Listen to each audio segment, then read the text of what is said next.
सर्वात पहिले तर तुम्हा सर्वांना हनुमान जयंतीच्या हार्दिक शुभेच्छा। पंचांगानुसार चैत्र पौर्णिमा तिथी 1 एप्रिल 2026 रोजी सकाळी 7:07 सुरू होईल आणि 2 एप्रिल 2026 रोजी सकाळी 7:41 समाप्त होईल। जरी 1 एप्रिल ह्या दिवशी पूर्ण दिवस पौर्णिमा असली तरी सूर्योदय चतुर्दशीला झालेला असेल। 2 एप्रिल ह्या दिवशी सूर्योदय पौर्णिमा तिथीमध्ये होणार आहे। शास्त्रानुसार हनुमानाचा जन्म सूर्योदयाच्या वेळी झाला होता, म्हणून ज्या दिवशी सूर्योदयाला पौर्णिमा असते त्याच दिवशी हनुमान जन्मोत्सव साजरा केला जातो। त्यामुळे देशभरात 2 एप्रिल 2026 रोजीच हनुमान जयंती हा सण मोठ्या थाटात साजरा होईल। हनुमान जयंतीच्या दिवशी पहाटेपासूनच पूजेला सुरुवात होते। विशेषतः सूर्योदयाच्या वेळी केलेली पूजा अत्यंत फलदायी मानली जाते। 2 एप्रिल 2026 सकाळी 6:10 ते 7:41 पर्यंतचा हा काळ पूजेसाठी सर्वात शक्तिशाली आहे, कारण यानंतर पौर्णिमा तिथी संपणार आहे।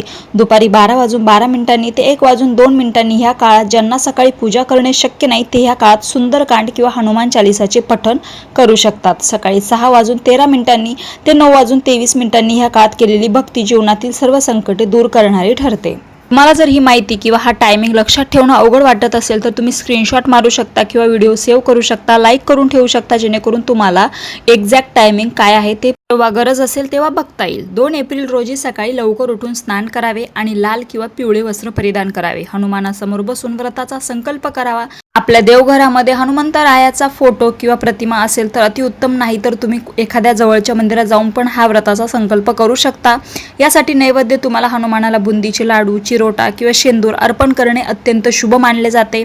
त्यांना रुईच्या पानांचा हार घालणे आणि त्यावर जर तुम्ही राम नाव लिहिलं तर अतिउत्तमच आहे, त्याचा एक वेगळा लाभ होतो। हे बघण्यासाठी तुम्ही चॅनलला सबस्क्राईब करून ठेवा, मी वेगवेगळे उपाय तुमच्यासोबत शेअर करणार आहे। आणि चमेलीच्या तेलाचा दिवा लावल्याने शनिदोषापासून मुक्ती मिळते। या दिवशी कमीत कमी 7, 11 किंवा 108 वेळा हनुमान चालीसा वाचावी। जर तुम्हाला शत्रूचा त्रास असेल किंवा कामे रखडत असतील तर बजरंग बाण वाचणे फायदेशीर ठरेल। रामकृष्ण हरी।